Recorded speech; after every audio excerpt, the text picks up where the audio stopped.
Halo, perkenalkan, nama saya Ginsan Alvan Mulyo. Jadi di sini saya akan mempresentasikan tugas besar 2 tentang korupsi dan integritas. Nah, di sini saya kasih judul korupsi versus integritas, yang dimana korupsi dan integritas itu adalah suatu hal yang bisa dibilang berkesinambungan, bisa dibilang juga bertolak belakang gitu. Nah, kenapa?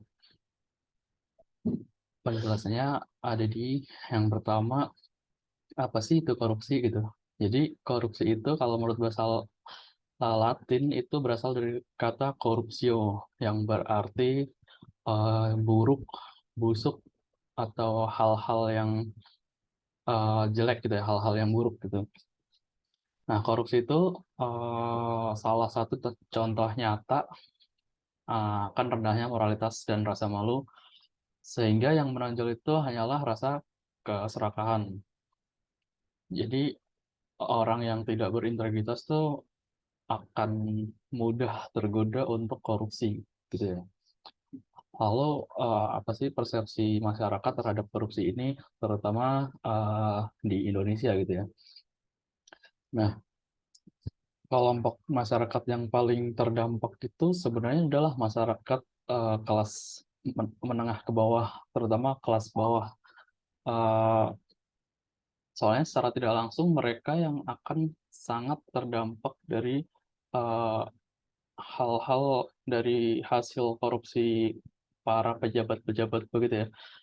Eh, nah, namun sebenarnya mereka itu aware dengan masalah korupsi ini, cuman karena dia masa ke bawah, tidak punya power gitu, tidak punya kekuasaan, jadi pada akhirnya ya mereka seperti abai gitu ya. Ya udahlah, mau gimana lagi, orang ya nggak bisa berbuat apa-apa gitu.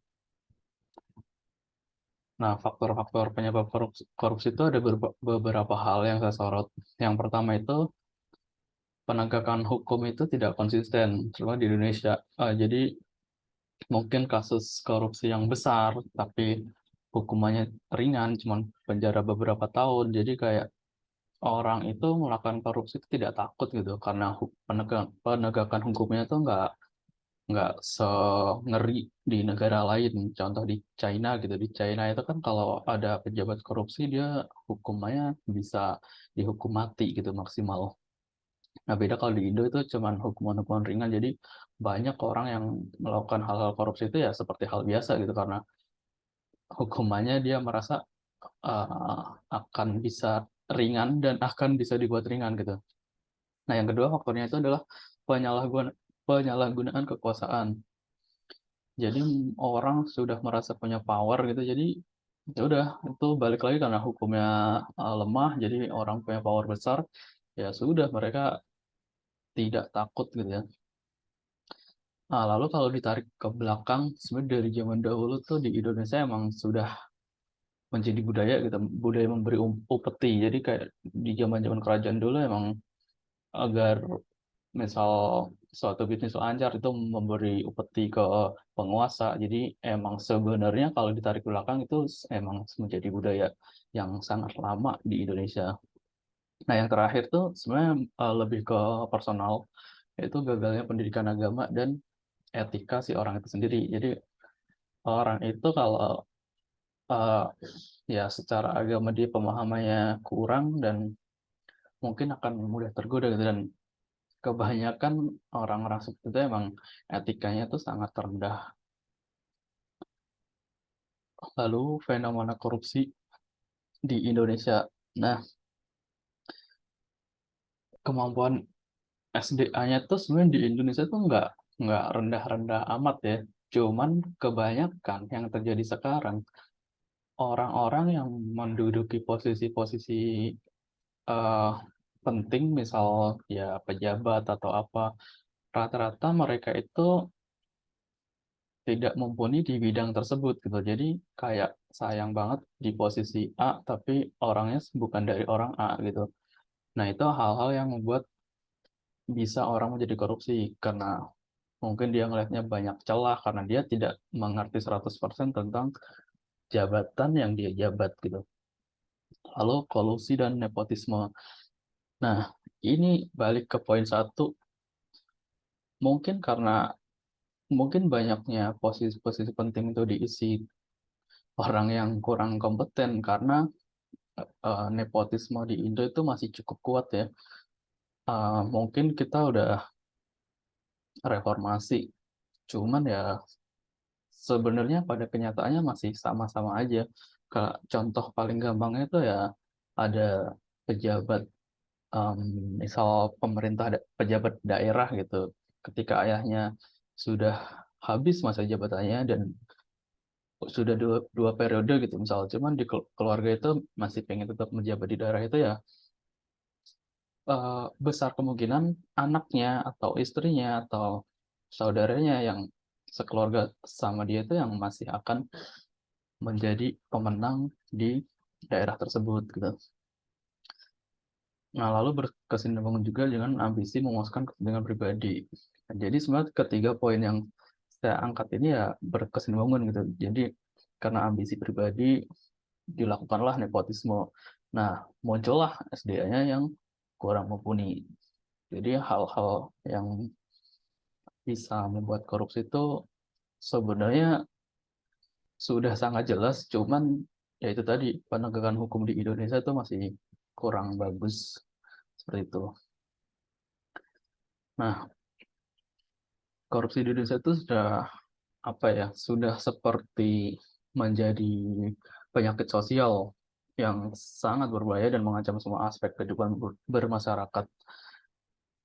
Jadi memang sudah sangat mengakar korupsi di Indonesia itu dan mungkin akan sangat sulit untuk waktu dekat untuk menghilangkan korupsi di Indonesia kecuali memang ada peran dari pemerintah yang progresif gitu ya dengan mungkin penegakan hukum yang bagus, hukuman-hukuman yang setimpal gitu. Jadi memang rendahnya moralitas pejabat di Indonesia itu masih menjadikan ajang korupsi itu menjadi hal-hal yang biasa seperti itu. Nah, lalu secara teori apa sih penyebab-penyebab korupsi itu? Terus apa pengaruhnya terhadap demokrasi gitu? Seringkali dinyatakan bahwa salah satu kelemahan masyarakat itu adalah kurangnya kemampuan untuk bersahaja. Jadi um, orang Indonesia atau terutama pejabat-pejabat yang di Indonesia itu masih sangat kurang berempati gitu, kurang bersahaja. Mereka itu masih mementingkan kepentingan pribadi, kepentingan keluarga yang menguntungkan diri sendiri gitu. Jadi masih sangat serakah dan tidak berempati kepada masyarakat luas, terutama masyarakat bawah yang pasti sangat terdampak dengan terjadinya korupsi tersebut.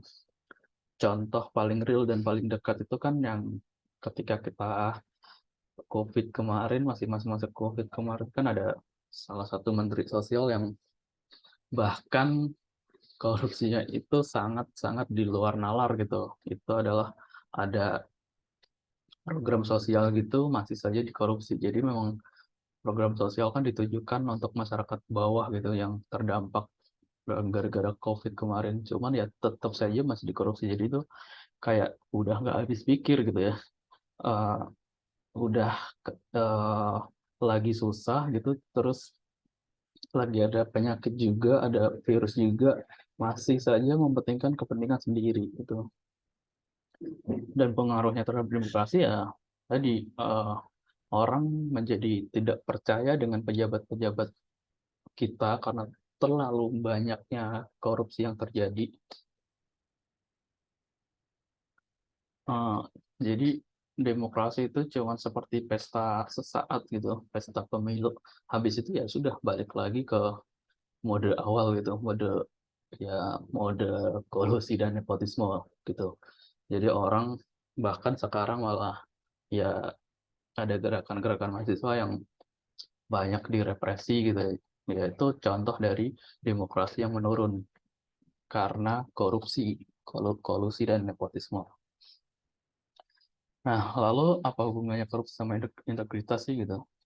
Jadi eh, pada faktanya itu korupsi yang disebabkan tuh ya selain dari hal-hal yang tadi, yang paling mendasar itu ya lemahnya integritas seseorang atau, badan hukum internal di sebuah negara sendiri. Jadi ketika mereka udah kehilangan integritas, ya terjadilah si korupsi. Jadi sebenarnya sesimpel ketika orang-orang, mengaktualisasikan nilai-nilai integritas dan dapat, diyakini oleh individu itu sendiri, maka mungkin korupsi tidak akan terjadi gitu, kalau seseorang sudah memegang teguh integritas, eee, yang baik gitu. Lalu cara memberantas korupsi itu gimana ya gitu? Eee, Mungkin, banyak hal, salah satunya ya itu, oleh lembaga-lembaga pemberantas korupsi. Kalau di Indonesia tuh yang paling disorot tuh ada 3, yaitu KPK, terus ada Civil Society Organization, serta media massa. Nah, media massa itu berperan cukup besar untuk pemberantasan korupsi karena ketika lembaga pemberantas korupsi yaitu KPK, mendapatkan atau, operasi tangkap tangan gitu ketika media massanya ikut mendukung dan menyebarkan berita-berita itu ke seluruh Indonesia dan secara besar gitu, maka akan lebih banyak orang yang aware tentang korupsi ini gitu. Cuman kalau di Indonesia ya kita lihat faktanya setelah, revisi Undang-Undang KPK yang kemarin, menurut banyak orang juga KPK-nya sendiri sudah menjadi lemah gitu. Jadi sebenarnya sekarang tinggal 2, tinggal civil society sama media massa yang berperan sangat penting gitu.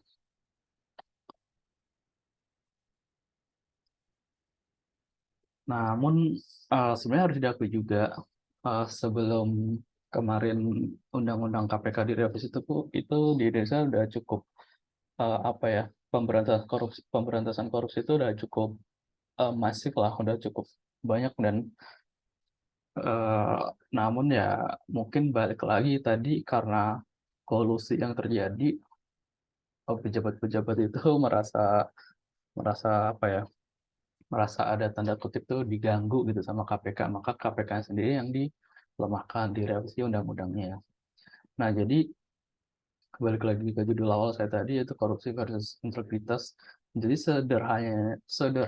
sederhananya itu cara memberantas korupsi adalah dengan meningkatkan integritas seseorang atau badan atau lembaga-lembaga itu sendiri. Ketika orang, berintegritas tinggi, maka ya mungkin korupsi itu tidak akan dilakukan gitu. Mungkin, sekian, paparan dari saya tentang korupsi dan integritas. Kurang lebihnya mohon maaf, terima kasih.